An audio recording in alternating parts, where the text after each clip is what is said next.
Fala, como é que é? Diz que nem chegou aqui em Curitiba, né? Sim. Que cidade bonita. Encontrou o Tiririca, né? Ah. Aí o Tiririca, ela... E aí, né?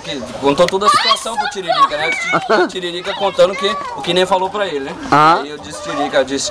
A nem chegou em mim e falou assim... Eu vou no dentista. Mas o que você vai fazer no dentista? Ele perguntou, o Tiririca perguntou pra ela. Ela falou assim... Ela disse, eu vou no dentista, que eu vou colocar aparelho. Só que aí não tem dente.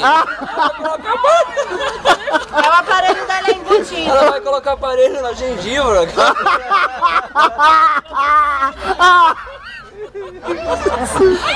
Aí, ô Tiririca, dá um sorriso pra mim, né? Ela fez assim, eu não consigo.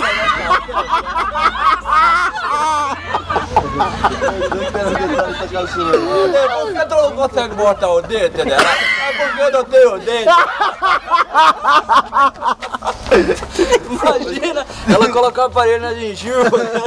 Aí Tiririca, financia o aparelho pra mim.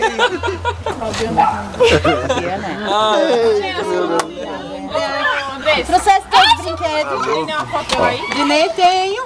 Eu encontrei com ela. Tiririca. Ela foi embora. Tiririca, ela é dentina, mas Disse que já casou com um velho bem ricão em São Paulo. quem? Fez o quê? Já casou com um velho bem ricão.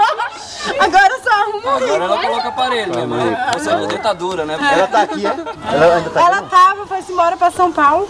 Aparece, essa dani foi lascar o câmbio, mais uma boa. Gostou não foi? Esse foi bem cima de cada uma. Mas ela tava trabalhando. Tava.